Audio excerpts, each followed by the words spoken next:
Tonight on Reporting Scotland, dismay as the increase in online banking leads to more branch closures. RBS is to shut 62 banks north of the border.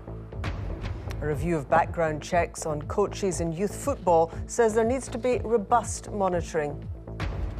Measures to tackle problems in recruiting GPs include a golden hello for working in rural areas. Advent begins with a warning that Christmas is a lonely time for many older people. I find it very, very sad before, just a couple of days before Christmas and after Christmas. It's very sad.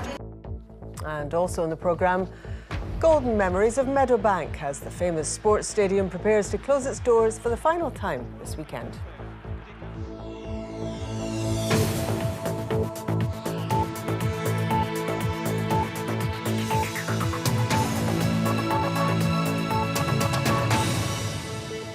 Good evening. The Royal Bank of Scotland is shutting more than a third of its branches with the loss of about 150 jobs. RBS says fewer customers are visiting banks. They're using online facilities instead.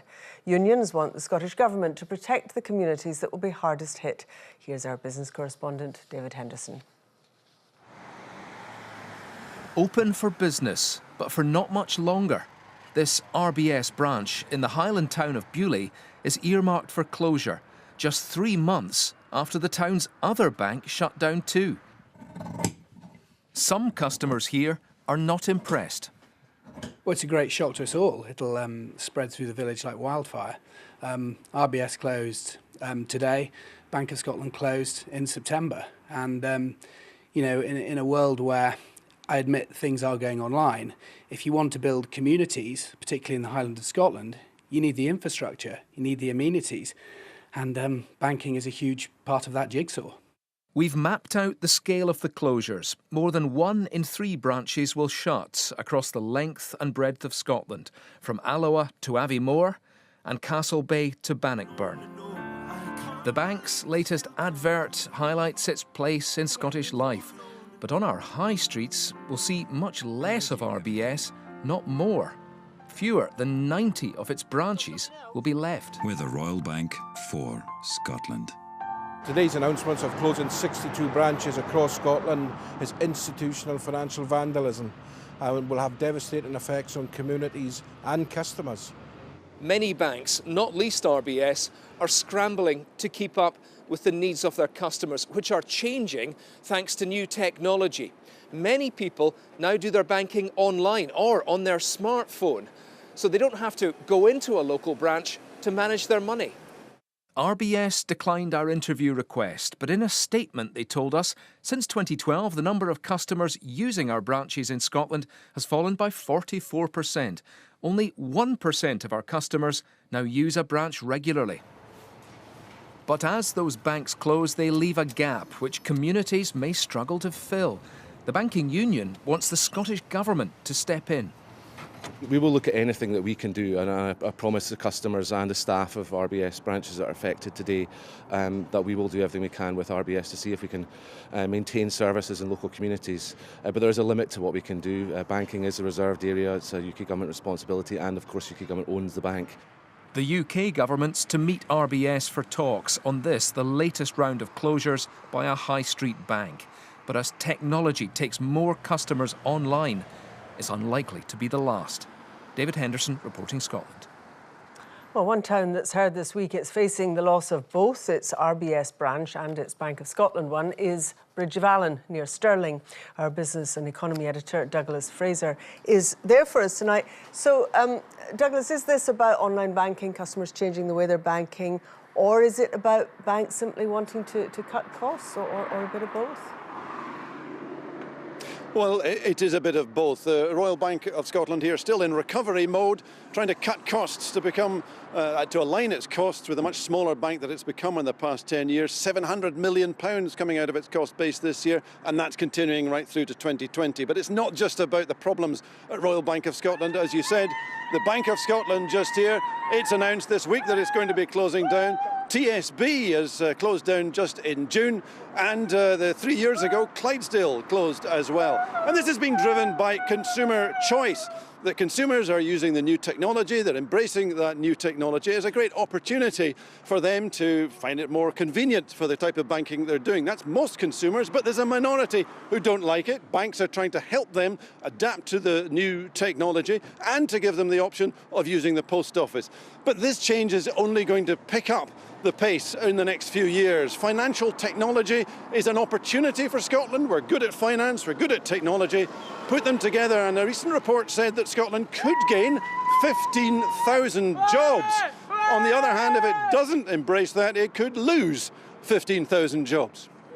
Douglas Fraser in a noisy Bridge of Allen. Thank you very much indeed. An independent review of background checks on coaches of youth football has called for robust monitoring. Last year, a string of historical child sex abuse cases came to light, and it was revealed that 2,500 coaches were working in youth football without full checks. Katrina Renton reports. It was Scottish Cup final day in 1979. This was the day Pete Haynes' ordeal began. He was almost 13 years old when a man he trusted took him to the match. That is, when he said the sexual abuse, including rape, which would last at least 3 years, began. I was ashamed. I felt dirty. My schooling went downhill rapidly. I got into trouble with the police. I ran away from home. I would cut myself. The referee going over to look at the linesman. Let's have a picture of the linesman. He said this man was his abuser, former youth football coach and SFA match official Hugh Stevenson. He held coaching roles with boys' clubs in Glasgow and Paisley in the 70s and 80s. He died in 2004. Today, 60,000 children and young people are involved in youth football in Scotland. Last year, BBC Scotland revealed that 2,500 coaches had not had full background checks.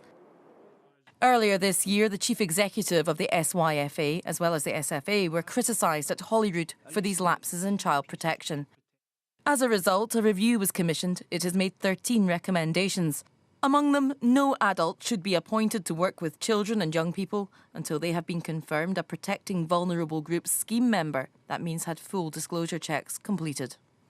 The Scottish FA is to put in place a robust process to monitor and evaluate all safeguarding procedures and is to set out the consequences for non-compliance. The charity that carried out the review said their recommendations should help make a difference. It certainly gives us assurance that organisations, the Scottish FA, the SYFA, are taking their responsibilities to ensure safety. So it can only help. It's not the complete answer. In a statement, the Scottish Football Association said they are committed to working with the Scottish Youth Football Association to ensure that the many thousands of children and young people who participate in the game every year under their auspices are able to enjoy the many benefits of football in a safe environment. The SYFA said they've made enormous progress in recent months and are very confident the detailed and comprehensive plans they have agreed with the Scottish FA will ensure they achieve the highest possible standards for safeguarding in youth sport in Scotland. The hope is that no future generation of young footballers will be subjected to abuse like Pete's story. Katrina Renton, reporting Scotland. New laws to give more protection to people living in privately rented homes have come into force. They aim to make sure tenants can't be evicted at short notice. The changes are supported by both housing campaigners and landlords. But some are concerned that the legislation doesn't go far enough. Andrew Black reports. Leanne and her daughter Cleone live in a privately rented home. It's far from ideal. They've had to move several times over the years after being evicted at short notice. You've got this constant clock ticking because you're counting down, right, I've only got 1 more week left to find a place, I've only got so many days to find a place, and you can feel quite pressurised. That's also meant Cleone having to move schools. I was kind of upset because I had to leave my other friends there that I've known for a long time. So why is this such a big issue? Well, in recent years there's been a dramatic increase in the number of people renting their homes privately. It's gone from 5% in 1999 up to 15% last year, and that accounts for 370,000 households. From now on, private tenants can't be asked to leave just because their agreements ended. The changes have been backed by the Scottish Landlords Association, who say the eviction process is now clearer and will help drive out rogue landlords who often operate illegally.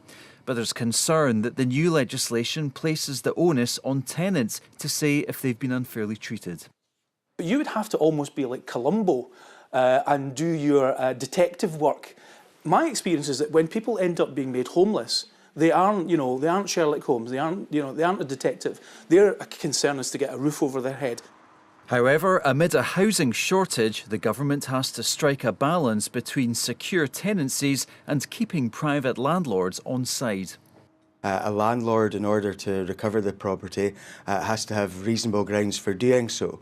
That's much different from the previous short assured tenancies that were in place, and it does provide that security, stability and predictability for tenants. Leanne hopes this change means she won't have to move anytime soon, but until she can save a deposit to buy her own home, renting is the only option. Andrew Black, Reporting Scotland, Glasgow. A man has been jailed for 6 years for raping a teenager. Mohammed Maqsood gave the 18-year-old and her friend a lift after spotting them leaving a club in the south side of Glasgow last December. Maqsood dropped the woman's friend off at her home, then raped the teenager in a car park in Thornley Bank.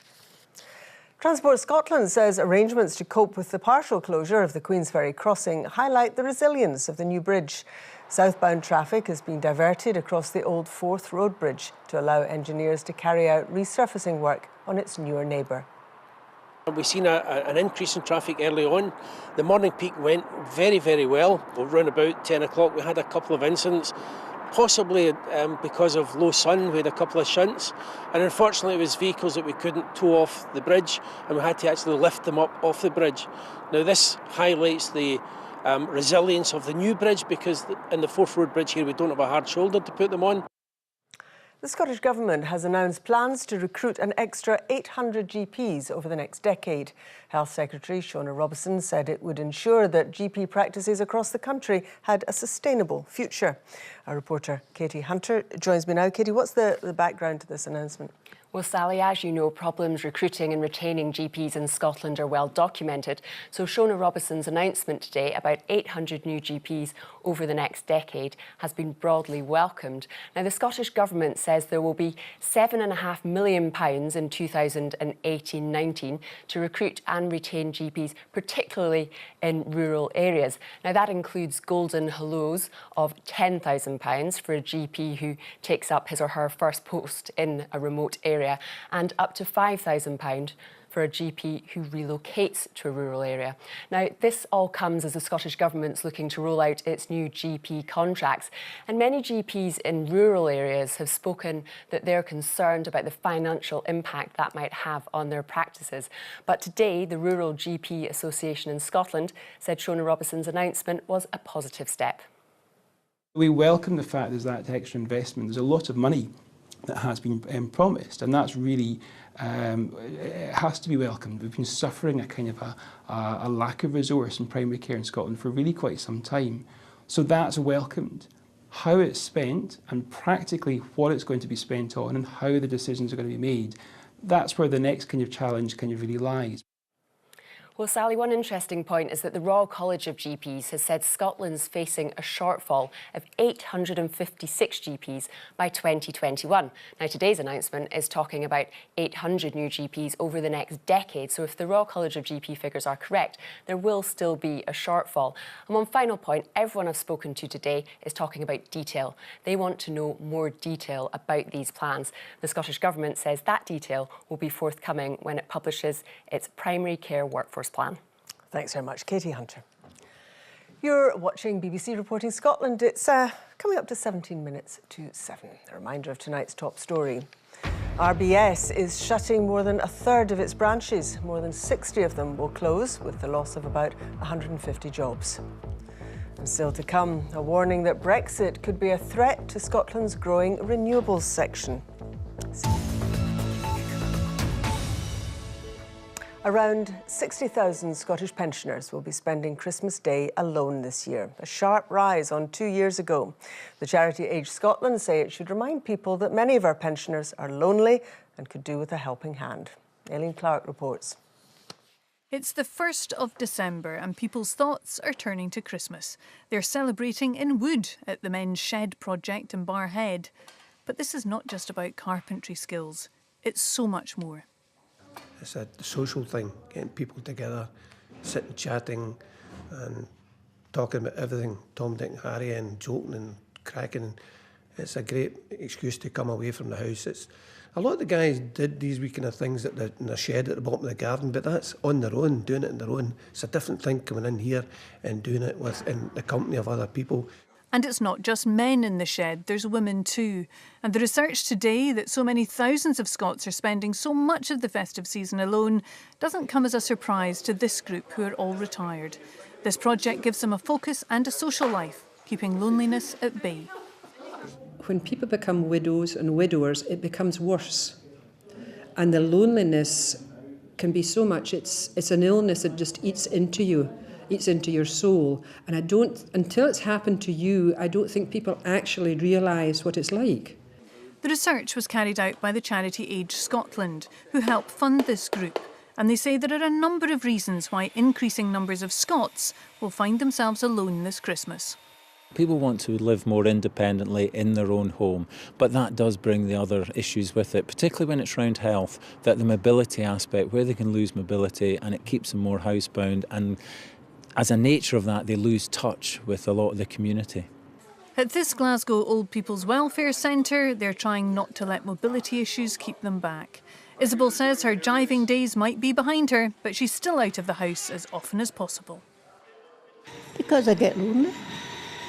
And you're sitting here all day and all night yourself, and all you're depending on is a phone call, and, maybe people that visit. For Frank, the festive season can be a tough time. Just a couple of days before Christmas and after Christmas, it's very, very sad. I'm just sitting there, and it's that bad. I've got to go a wee walk sometimes. I just go a wee walk somewhere. And do you think there's a lot of people like you, though? I think so, yes. The charity is urging us all to do our bit this festive season, to check on our elderly neighbours, to go in and have a cup of tea and a blether with them, making that time to chat a much better gift than a box of chocolates. Aileen Clark, reporting Scotland, Glasgow. A nun who was brought up in a Catholic care home has told the Scottish Child Abuse Inquiry that the sisters in charge were lying if they denied that abuse took place there. The witness, known as Sister Louise, lived at Bellevue Children's Refuge and Smilam Park Orphanage in the 1950s and 60s. Lisa Summers reports. Sister Louise said she became a nun after leaving her time in care. From the age of 10, she grew up here at Smilam Park, and before that at another home run by the Sisters of Charity of St Vincent de Paul. She told the public inquiry she was regularly beaten by nuns, force-fed food, and on a number of occasions she was sexually assaulted. She said she believed that violence was systemic in the homes. Sister Louise said her abiding memory was one of fear. She said she found it difficult to believe that the nuns could deny what was going on there. She said that she would wear the fact that she grew up in care as a badge of shame. Now she wanted the sisters to take that badge of shame and wear it. The nun was asked about the impact of her time there. She said she felt they were thought of simply as a herd of children who needed to be controlled and beaten. She says the children lost their self-worth in the home. Sister Louise recounted meeting a nun from the Sisters of Courage in the 1990s. She said the nun had put it to her that a number of women were falsely accusing the nuns of abuse. She asked Sister Louise to become a credible witness. But instead, Sister Louise told the nun that she better listen to the women because it had happened to her too. Earlier this week, Council for the Daughters of Charity reiterated an apology made at the end of the last phase of the inquiry. Sister Louise was asked about how she felt about the nuns' evidence that children were cared for and that there was no physical abuse at the homes. She said there were sisters who were kind, but she said to say there was no abuse is a lie. Lisa Summers, reporting Scotland, Edinburgh. Brexit is threatening to derail our growing renewables sector because it relies heavily on Europe for technology and cash. That's the core claim from a conference in Dundee. Our environment correspondent Kevin Keane reports. In Scotland, the wind blows. And when it does, it creates energy, loads of it. Renewables are now our single biggest source of electricity. But unlike oil and gas, which is global, this academic says renewables are intrinsically linked with Europe. That relies pretty much on companies that are based in continental Europe to start with, rather than local ones. And that relies very much on renewable policy that we've all agreed on within the EU. This firm near Loch Lomond is already feeling the effects of Brexit. Like many industries, it's impacted by fluctuating exchange rates, and they're having to change their business model to survive. What you do is you stop talking about tariffs and European tariffs, and you talk about energy savings. So what you're mentioning to the clients when you're making your proposals is you talk about the energy of savings that they could have and the energy they could offset. Scotland might not have a huge manufacturing sector for renewables, but it does lead in research and development. Wave and tidal power are prime examples. Some say the single energy market is vital for the sale and purchase of the energy we have the potential to create. The single energy market helps us make the best use of renewable energy across Europe. So it is important that we maintain cooperation around all those things, as well as around environmental standards that support the sustainable development of renewables. There are fears, but some say if it's done right, this sector could be an exemplar in European cooperation post-Brexit. Kevin Keane reporting Scotland. Rangers shareholders have voted to allow Chairman Dave King and his board to convert loans into bigger stakes in the club. King and other investors have provided around £16 million in interest-free loans. A large chunk of that is now expected to be turned into shares. Scotland's to get a new multi-sport facility in 2020. It'll be built in Edinburgh on the site of the existing Meadowbank Sports Centre, which finally closes its doors on Sunday. Meadowbank was built for the 1970 Commonwealth Games and famously hosted the Games again in 1986. Rona McLeod has been gathering memories. I can also remember it was a special day if the scoreboard was on. Meadowbank is a special place for athlete Lindsay Sharp. Even as a child, this was her playground. Mum was still training and me and Carly were playing in the puddles in the shot put circle. And I think we got so soaked, it was probably freezing. Mum was like, just play in your underwear. So we're standing in our pants in the shot put circle. This is where it all started, and I actually remember doing my last session before Glasgow 2014 here. I came back through from Glasgow to do my last session. I remember thinking it was really special because there's so much history here in terms of the Commonwealth. 1970 hailed Scotland's first Commonwealth Games. It's a 1-2 for Scotland, and Ian Stewart wins from Ian McCafferty. 86 and Meadowbank celebrated a new star. As Liz Lynch takes the 10,000 metres gold for Scotland and smashes the British record by an enormous margin. For England's Steve Cram, Meadowbank means an 8 and 1,500 metres double. The fastest time in the world this year. I always, jumped at the chance to race at Meadowbank. It was a great track for me. It's in my list of favourite places to run, and those races I ran in '86 are definitely very, very high up on my list of my best ever runs.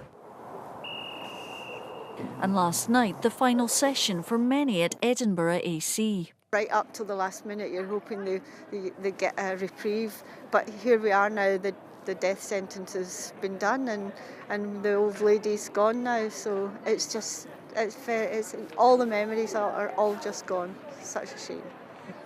Over 30 years we've been coming here, right from soft play through gymnastics, athletics to bobsleigh, back to athletics. So yeah, to finish up, it's mixed emotions. We'll be coming back to a great facility, but yeah, it's definitely end of an era and very sad to see it go. You okay? Yeah? It's like a second home, to tell the truth. It's through athletics that we both met and got married. She caught me in the weights room at Meadowbank there, but I wouldn't have known her if it hadn't been for athletics. It will leave a bit of a hole. This is just one club in one sport on one night at Meadowbank. Saying goodbye affects thousands more. You be okay? Rona McLeod, reporting Scotland at Meadowbank Stadium. Chilly out there. Let's get the weekend weather now from Judith. Thank you very much, Sally. Yes, indeed it is a chilly evening. However, we'll start to see a gradual transition into milder air as we head through the course of the weekend. Now here's why. Very settled spell of weather actually. High pressure close to our shores, but around the top of the high we start to draw our air in from the Atlantic, not the Arctic as we've seen this week.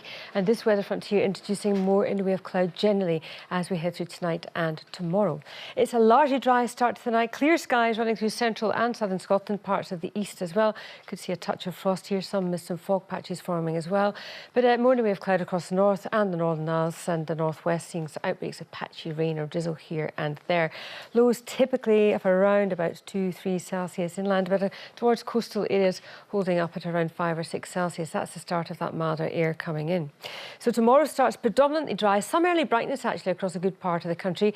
However, that weather front approach is bringing outbreaks of rain into the northwest Highlands. But by the time we reach the afternoon, and certainly before dusk, it becomes drier and indeed brighter across the Northern Isles. Some sunny spells for Shetland. Still quite a brisk western northwesterly wind here, but you can see the temperatures creeping up. 10 Celsius here tomorrow after the cold values we've seen all week.